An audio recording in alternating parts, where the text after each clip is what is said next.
से शुरू हुआ और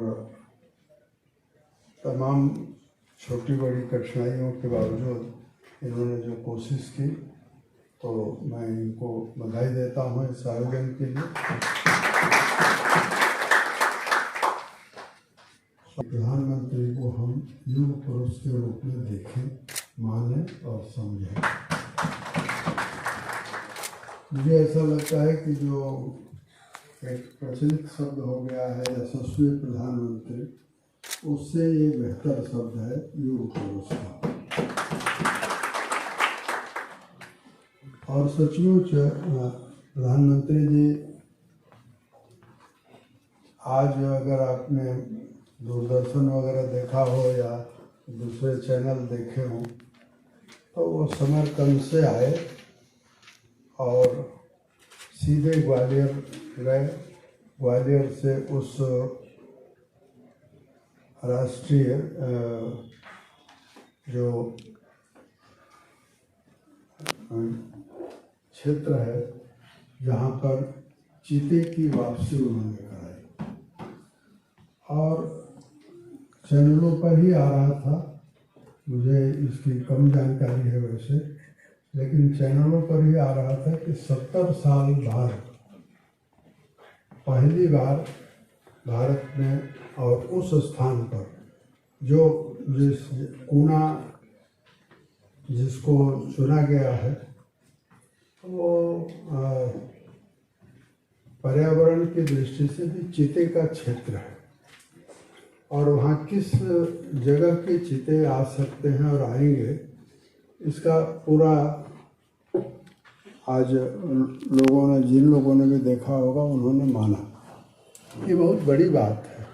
और जब चीते को छोड़ने के बाद लीवर दबा करके प्रधानमंत्री जी बहुत देर तक तो देखते रहे, और देखने के बाद जो उन्होंने भाषण दिया है, उसमें प्रकृति, पर्यावरण और पर्यावरण का संरक्षण, तो दरअसल पर्यावरण जो विदेशी विद्वान हैं उनका दिया हुआ शब्द है। मैं बार बार कहता हूँ कि हम लोगों को, अभी जो भारत सरकार को भी चाहिए कि पर्यावरण की जगह आप पंच तत्व की बात करें, क्योंकि हमारे यहाँ मान लीजिए स्वामी जी की उपस्थिति में मैं कहने की कोशिश कर रहा हूँ, आपका जो शरीर है वो पंच महाभूतों का समूह है, और ये पृथ्वी पंच महाभूतों का हिस्सा है, वायु पंच महाभूत का हिस्सा है, अग्नि पंच महाभूतों का हिस्सा है, और इसी से जो बनती है पूरी की पूरी पृथ्वी बनती है, संस्कृति बनती है, प्रकृति बनती है। अब उसका जो असंतुलन हो गया था, उसे आज प्रधानमंत्री जी ने दूर करने की एक ऐसी कोशिश की है जो 70 साल तक किसी को याद नहीं था। और उसी तरह से 8 सितंबर को मैं कहूँगा कि एक ऐतिहासिक दिन है। 8 सितंबर को 2 घटनाएं हुई। 8 सितंबर को हमने देखा कि प्रधानमंत्री सूरत से आए,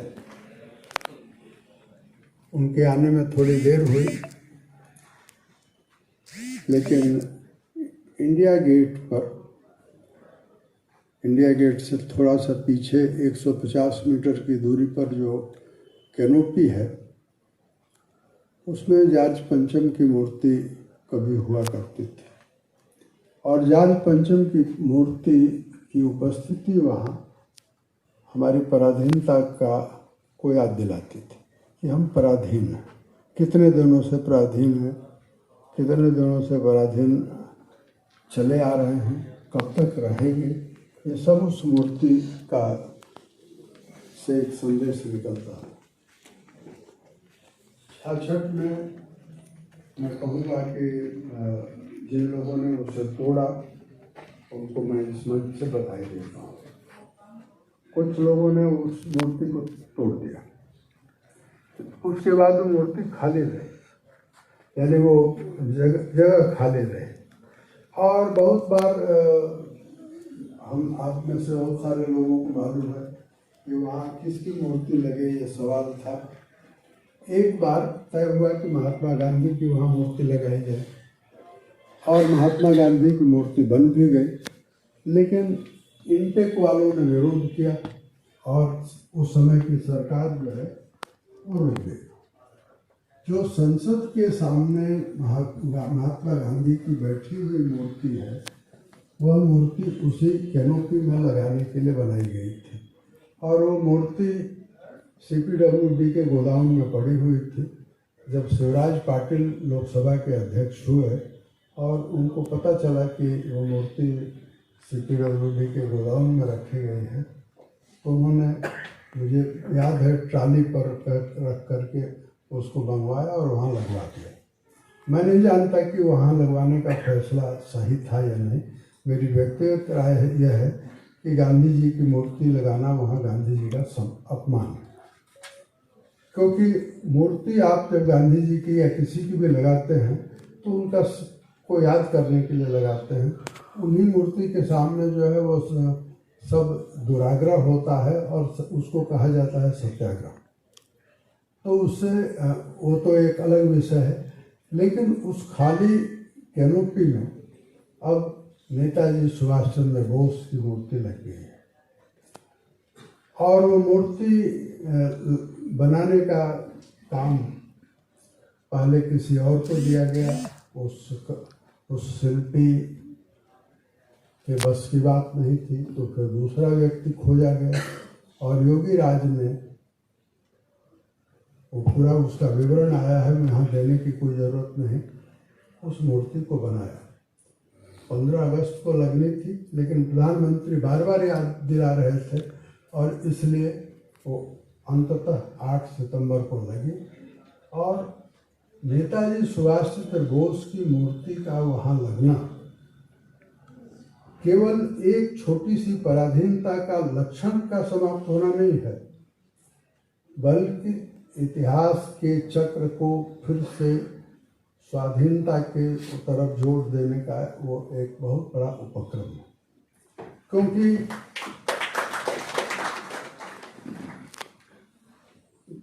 अगर इतिहास को गौर से देखें तो 1945 में ये मालूम हो गया था कि हम आज़ाद हो जाएंगे, और इसलिए नहीं आज़ाद हो जाएंगे कि ब्रिटेन कमज़ोर हो गया था, इसलिए हम आज़ाद हुए क्योंकि 18 फरवरी 1946 को नौसेना के सभी बंदरगाहों पर विद्रोह हो गया था और उस विद्रोह को संभालने की ताकत ब्रिटेन की सरकार में नहीं थी। उस विद्रोह ने लॉर्ड एटली को मजबूर किया, और अगर आप सब इस बात को जानते हो तो जाने, नहीं तो मैं आप सबको बताना चाहता हूँ कि 19 फरवरी को 1946 को उस विद्रोह का परिणाम था कि हाउस ऑफ कॉमन्स में लॉर्ड एटली ने खड़े होकर के घोषणा की कि हम भारत से वापस आ रहे हैं। पंडित जवाहरलाल नेहरू को या तमाम बड़े नेताओं को इस बात का विश्वास भी नहीं था कि लॉर्ड एटली अचानक ये घोषणा कर सकते हैं। ये जो घोषणा लॉर्ड एटली को करनी पड़ी, नौसेना विद्रोह हुआ, उसके पीछे अगर कोई एक व्यक्ति था तो उसका नाम था नेताजी सुभाष चंद्र बोस। क्योंकि नेताजी ने आज़ाद हिंद फौज बनाई, नेताजी के तमाम सैनिक मणिपुर तक पहुँचे, कोहिमा तक पहुँचे और दिल्ली चलो का नारा दिया। अब उस नेताजी की मूर्ति दिल्ली के उस जगह पर है जहाँ जॉर्ज पंचम थे। उससे अनेक संदेश निकलते हैं, मैं ज़्यादा उस पर नहीं बोलूँगा, लेकिन कम से कम प्रधानमंत्री ने 15 अगस्त को जो 5 प्रण लिए या 5 प्रण कराए भारत को, उस 5 प्रण का एक प्रण तो 8 सितंबर को पूरा हो गया। और वे 5 प्रण जो हैं वहीं पर मैं अपनी बात पूरी करना चाहूँगा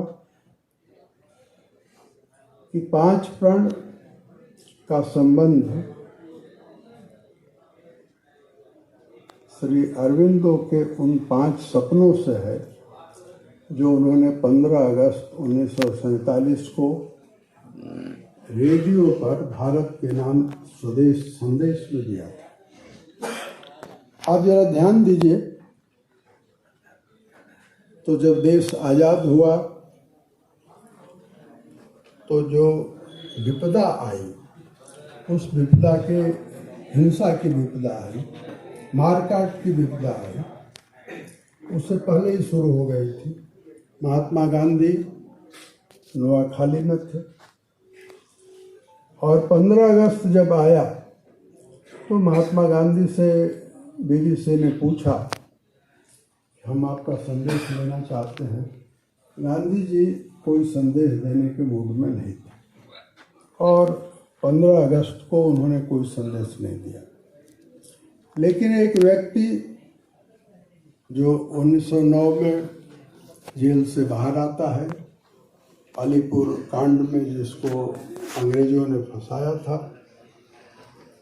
वह योग की तरफ बढ़ता है और पांडिचेरी को अपना केंद्र बनाता है, जिसे क्रांतिकारी अरविंद कहते थे, और वो महर्षि अरविंद हो जाते हैं। और महर्षि अरविंद को जब 15 अगस्त 1947 को ऑल इंडिया रेडियो ने संपर्क किया तो वे तैयार हो। और तैयार होने का एक कारण ये था कि वे स्वयं जब पांडिचेरी गए थे तो कुछ लोग ये कहते हैं कि श्री अरविंदो क्रांति से भाग करके पांडिचेरी गए। मैं उनसे सहमत नहीं हूँ। मैं आपसे कहना चाहता हूँ कि श्री अरविंदो ने देख लिया था कि भारत आज़ाद होने जा रहा है। आज़ाद भारत के बाद क्या होना चाहिए, उसकी साधना में श्री अरविंदो पांडिचेरी गए और उन्होंने जो लिखा है, शब्दों में अगर मैं कहूँ तो 10 लाख शब्दों का उनका साहित्य है। और उस श्री अरविंदो ने केवल भारत की चिंता नहीं की, उन्होंने मानवता की चिंता की और एक ऐसे विश्व की कल्पना की जिसमें शांति होगा, सुख होगा और भारत इसका नेतृत्व करेगा, जिसके बारे में प्रोफेसर सत्यकांत जी कहा है, स्वामी जी ने भी कहा। उस अरविंदो ने 15 अगस्त 1947 के अपने संदेश में 5 सपनों की बात की है। और पहली बार 1947 के बाद एक ऐसा प्रधानमंत्री उनको मिला है जो श्री अरविंदो के 5 सपनों की बात कर रहा है। डॉक्टर भीमराव अंबेडकर के सोशल डेमोक्रेसी की बात कर रहा है। अगर 25 नवंबर 1949 के डॉक्टर भीमराव अंबेडकर का भाषण पढ़ें तो स्वतंत्रता की उनको खुशी है, संविधान बनने की उनको खुशी है, लेकिन उनके जेहन में, उनके दिमाग में, उनके मन और मस्तिष्क में जो चिंता है, जो हमारे यहाँ सामाजिक विषमता है, भेदभाव है, जातिगत भेदभाव है, उसको लेकर डॉक्टर अंबेडकर के मन में चिंता थी। और उन्होंने कहा कि अगर भारत में सामाजिक लोकतंत्र की स्थापना नहीं हुई तो हम जो संविधान बना रहे हैं उससे सबको न्याय नहीं मिलेगा। पहली बार एक प्रधानमंत्री हमको मिला है जो अंबेडकर के सपनों का सामाजिक लोकतंत्र की स्थापना। और ये बात मैं नहीं कह रहा हूँ, मैं तो कहता ही रहता हूँ। आज का अगर इंडियन एक्सप्रेस आप पढ़ें तो रामनाथ कोविंद जी जो कल तक राष्ट्रपति थे, उन्होंने किताब लिख करके और आज इंडियन एक्सप्रेस में लेख लिख करके उन्होंने कहा है कि श्री नरेंद्र मोदी अम्बेडकर के सपनों को साकार कर रहे हैं। उसी तरह से मैं कहूँगा कि जब हमारे महापुरुषों की चर्चा होती है तो महात्मा गांधी के साथ जो हैं वो, या महात्मा गांधी को जो मानते हैं वो ऐसा समझते हैं या ऐसा भेदभाव महापुरुषों के बीच में किया गया है कि महात्मा गांधी को जो मानते हैं वो अम्बेडकर को नहीं मानते, अम्बेडकर को जो मानते हैं वो महात्मा गांधी को नहीं मानते। परंतु प्रधानमंत्री नरेंद्र मोदी की विशेषता ये है कि महात्मा गांधी और अम्बेडकर कितने नज़दीक हैं भारत के लक्ष्यों के लिए, वो हमको समझा रहे हैं। और सच्चाई भी यही है। पूरा का पूरा अगर महात्मा गांधी साहित्य आप पढ़ें तो जो चिंता अम्बेडकर की तब थी या 1949 में थी, वही चिंता महात्मा गांधी की पहले दिन से है। उसको आप उनके साहित्य में पढ़ सकते हैं, उनकी चिट्ठियों में पढ़ सकते हैं। तो हमारे महापुरुषों के बीच में संश्लेषण का काम, यानी हमारे महापुरुष एक दूसरे के साथ किस तरह से भारत का सपना देख रहे थे, उन सपनों को सजोकर, चाहे वो सरदार की बात हो। आज कोई दक्षिण भारत का एक इंजीनियर बता रहा था कि किस तरह से 2013 में जब नरेंद्र मोदी गुजरात के चीफ मिनिस्टर थे तो उन्होंने सारे देश में अपील की कि जो आपने खेती में लोहे का, चाहे वो खुरपी हो, फावड़ा हो, जो कुछ हो, कुदाल हो, आपने इस्तेमाल कर लिया है और अब वो आपके इस्तेमाल में नहीं आता, वो आप हमारे पास भेज दीजिए। तो जितना सब सारे देश से आया उससे वो सरदार पटेल की मूर्ति बनी है केवड़िया में, और वो सचमुच भारत का एक नया तीर्थ बना है। मैं अपनी बात पूरी करने जा रहा हूँ। स्वामी जी ने भी कहा, और सचमुच 3 साल बाद मैं बनारस गया था। स्वाभाविक था कि हम लोग विश्वनाथ धाम देखने के लिए गए।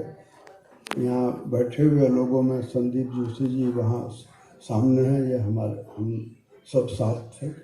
इनकी माता जी थी, यानी उषा जोशी, प्रभास जी की पत्नी, जो विश्वनाथ धाम बना है उसकी कोई कल्पना नहीं कर सकता।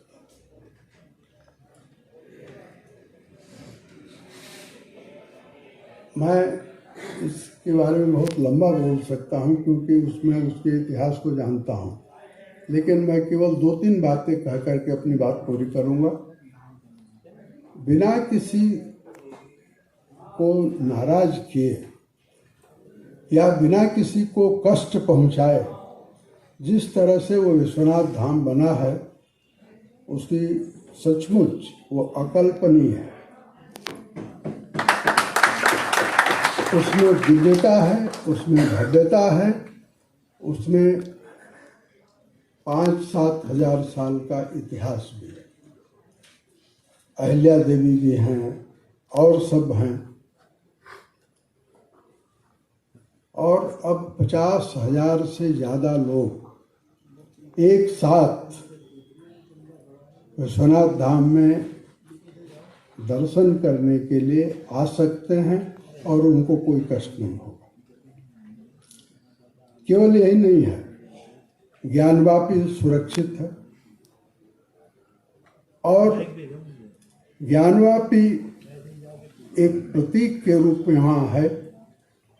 जब हम लोग परिसर में घूम रहे थे तो मैंने जिनका जिक्र किया उषा जी का, उनके चेहरे पर कुछ चिंता थी।